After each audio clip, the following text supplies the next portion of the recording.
नहीं देखिए भोले बाबा के जो कार्यक्रम थे उनके कार्यक्रम में घटना जो हुआ वह दुर्भाग्यपूर्ण है, नहीं होना चाहिए था। और निश्चित रूप से इसका दुख उनको भी अपार दुख होगा, उनके लिए तो पूरे जीवन भर के लिए एक दाग लगा है। और जाना जो उनका कहना है कि ये जाना तो सबको एक न एक दिन है, वो ठीक है जाना है, लेकिन जब कोई अपने लोग स्वजन या कोई अपने शिष्य या भक्त के साथ अप्रिय घटना होता है तो ये हमारा मानवीय स्वभाव है कि हम उसके साथ खड़े रहें। तो कहीं न कहीं देर में इनका जो ये आया है, अगर उस समय ही साथ में खड़े रहते उन पीड़ितों के साथ तो शायद अच्छा रहता। बात ये है, सिर्फ जाना ये कह के कि जाना सबको है, इतिश्री कर लेना ठीक बात है। वो ठीक है, एजेंसी की जो रिपोर्ट आएगी क्यों हुआ कैसे हुआ ये अलग विषय है जो जांच होगी तो, लेकिन एक धर्म गुरु के नाते, एक आप गार्जियन के नाते आपका कहीं न कहीं ये दायित्व बनता था कि जो अप्रिय घटना घटी उसमें हम तुरंत जो है उसमें आपकी सहयोग, आपका समर्पण, आप उसमें उनके दुख दर्द के साथ खड़े होने चाहिए था। इतने दिनों तक आपने मोबाइल का स्विच ऑफ कर दिया जैसे सुनने में आया, अब उसके बाद बयान जारी कर रहे हैं, तो ये हमें लगता है कि आपका दायित्व था, आपका कर्तव्य था, आपका धर्म था कि उन पीड़ितों के साथ, जो पीड़ित वो कौन थे, वो आपके लोग थे जो आप पे अंधविश्वास करते थे। तो हमें लगता है कि आपको वो ठीक है, मैं भी समझता हूँ कि वहाँ का स्थानीय प्रशासन की भी उसमें कमी और गलती है, लेकिन सिर्फ वही उसी पे नहीं डाला जा सकता। आपका भी जो दायित्व था, क्योंकि लोग आपको सुनने आए थे, लोग आपके भक्त थे वो, तो इसलिए आपका एक कर्तव्य होता है। आप क्या मुंह दिखाओगे यमराज के पास? आप भगवान चित्रगुप्त के पास क्या आप जाओगे? तो भगवान चित्रगुप्त के पास तो सबकी लेखनी होती है ना, किसने क्या सोचा, किसने क्या बोला, किसने क्या कर्म किया, कर्मों का लेखा जोखा होता है, उसी के आधार पे स्वर्ग नरक तय होता है। क्या मुंह दिखाएंगे आप? वहाँ पे कोई बाबा नहीं, कोई भगत नहीं, सब बराबर लाइन में रहते हैं।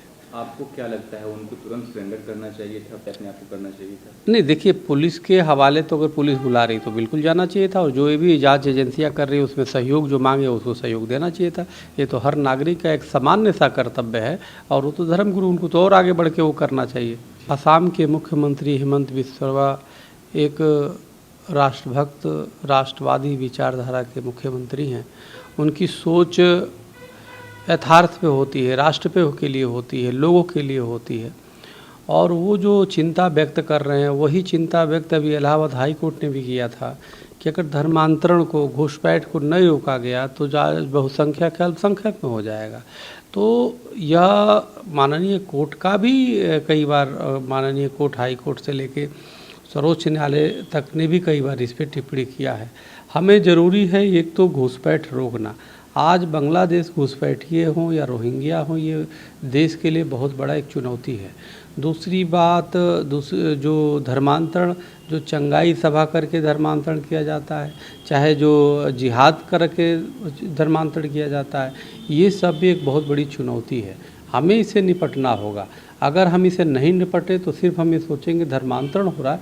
धर्मांतरण नहीं होता। जब चंगाई या जिहादी जब किसी हिंदू को मुस्लिम या ईसाई बनाते हैं तो धर्मांतरण नहीं होता, बल्कि राष्ट्रांतरण भी हो जाता है। इसलिए देश के संविधान को बचाने के लिए, देश को बचाने के लिए अब जरूरी हो गया है कि संसद से एक कठोर कानून बनाया जाए, ताकि हमारी भारत की अस्मिता, हमारी भारत की सांस्कृतिक धरोहर जो है बचा रहे, हमारी हिंदुओं की जो सांस्कृतिक धरोहर है वो बचा रहे। अन्यथा कोई दिन नहीं, 20-25 साल में एकदम आपको पूरी तरह मानचित्र बदलते नज़र आएगा। क्योंकि यहाँ के अगर मूल निवासी यानी जो हिंदू राष्ट्रवादी हैं वो इस राष्ट्र को ज़्यादा प्रेम करते हैं।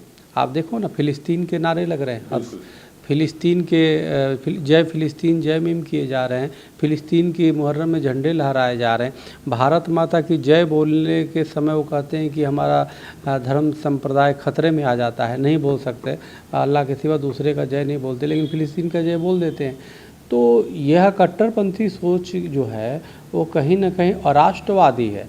इसलिए राष्ट्रवादी की अगर रक्षा करना है तो अराष्ट्रवादियों को हमें हतोत्साहित करना पड़ेगा, उनके लिए खिलाफ कठोर कानून बनाने पड़ेंगे। देखिए मुजफ्फरनगर की जो स्थानीय प्रशासन है उनके द्वारा जो कांवड़ियों को ध्यान में रखते हुए, उनकी शुचिता, उनकी पवित्रता को ध्यान में रखते हुए सभी दुकानदारों की जो ये के लिए एक आदेश जारी किया है, जिसमें कहा है कि अपना नाम और अपनी पहचान जो है उजागर करें, तो यह बहुत ही सराहनीय कदम है। और मैं चाहता हूँ इसी पैटर्न में पूरे देश के जितने भी तीर्थ स्थल है वहाँ पे भी लागू हो, चाहे अमरनाथ यात्रा के समय जब जाते हैं या माँ वैष्णो देवी के दर्शन करने जाते हैं या और भी जो तीर्थ स्थल पे जाते हैं, आप देखेंगे कि सनातनी वैष्णो ढाबा लिखा होता है, लेकिन वो किसी अब्दुल्ला का होता है, वो किसी हलाली का होता है। तो मूल विषय यह है कि मुझे इस बात की कोई आपत्ति नहीं कि वो मुसलमान का हो, मुझे आपत्ति इस बात का है कि वह कम से कम अपनी पहचान उजागर करे, ताकि कोई भी जो धार्मिक है, मान लीजिए कांवड़िया है, अगर जाता है कुछ उसको खरीदना है, लेना है, तो वो स्वतंत्र होता है करने के लिए कि हम जिससे ले रहे हैं सामान वो कोई सनातनी का है या नहीं है, उसको पहचान होना चाहिए। अब जैसे मान लीजिए कोई खाद्य पदार्थ ही लेते, ढाबे अनेक ढाबे हैं, वैष्णो ढाबे लिख दिया जाता है, लेकिन वो किसी जिहादी मानसिकता का होता है, वो बाद में पता चलाता है कि वो तो वो थूक जिहाद करता है उसमें। तो बाद में जब पता चलेगा तो इससे क्या होगा, तनाव की स्थिति बनेगी। तो ये मेरा मानना है कि हर जो धार्मिक लोग हैं वो अपनी पवित्रता, अपनी शुचिता बनाए रखना चाहते हैं, तो कम से कम जो भी दुकानदार हो अपनी पहचान उजागर रखे, कोई भी हो, चाहे वो हिंदू हो, मुसलमान हो, सिख हो, ईसाई, कम से कम लिखे और उसमें मजहब अपना बता दे, ताकि लेने वाला स्वतंत्र रहे, लेना चाहे ले ले वो वहाँ से, नहीं लेना चाहता है कहीं और से लेगा, लेकिन नाम उजागर होना चाहिए। क्योंकि इसमें बहुत ज़्यादा जो है ये देखा जाता है कि यहाँ इस तरह की लोगों की भावना आहत किया जा रहा है और इससे आने वाले कल में एक बहुत बड़ी समस्या पैदा हो सकती है। समाज को बांटने वाला, पहचान उजागर करना समाज को बांटना नहीं होता, पहचान छिपाना कहीं ना कहीं वो समाज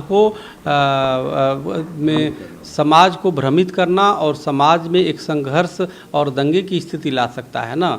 मान लो हाँ आप कह दो वैष्णवी है, वैष्णव ढाबा है और वो किसी दूसरे मजहब की मान्यता के, मान लो मुसलमान का ही हो, अब खाने वाला खाने के बाद वो फसाद करने लगे कि भाई तुमने तो हमें छिपाया, वैष्णव लिखा, सनातनी लिखा, सनातनी तो हिंदू ही होते हैं। तो इसलिए कोई हिंदू ही अगर मुसलमान का वो कर दे कि सुलेमान ढाबा कह दे कि ये मुसलमान, तो कोई को भी बुरा लगेगा, किसी को भी अपनी पहचान छिपाने की आवश्यकता क्या है। तो इसलिए पहचान हर व्यक्ति को उजागर करने चाहिए, क्योंकि देखिए खान पान उनके अपने अलग हैं, अपने उनके तौर तरीके हैं। तो इसलिए जो ग्राहक है, ग्राहक के सामने विकल्प स्पष्ट होने चाहिए, ग्राहक को स्वतंत्र रखने चाहिए कि वो क्या लेता है, और वो ग्राहक के साथ तो भक्त है, वो सनातनी भक्त है और धार्मिक आस्था से जा रहा है। कल के डेट में कोई अगर जो दंगे हो गए, बवाल हो जाए तो कौन जिम्मेदार होगा। तो इसलिए यह बहुत ही सराहनीय मुजफ्फरनगर की जो यह स्थानीय प्रशासन द्वारा किया गया है, मैं उसकी बहुत बहुत भूरी भूरी प्रशंसा करता हूं। और मैं चाहता हूं कि देश के तमाम तीर्थ स्थल जो भी हैं, जहां पे लोग जाते हैं, जो ढाबे और वो हैं, वहाँ भी ये सब पूरे देश में लागू किया जाए कि सब कोई भी अपनी पहचान को छुपाए नहीं, पहचान उजागर करे।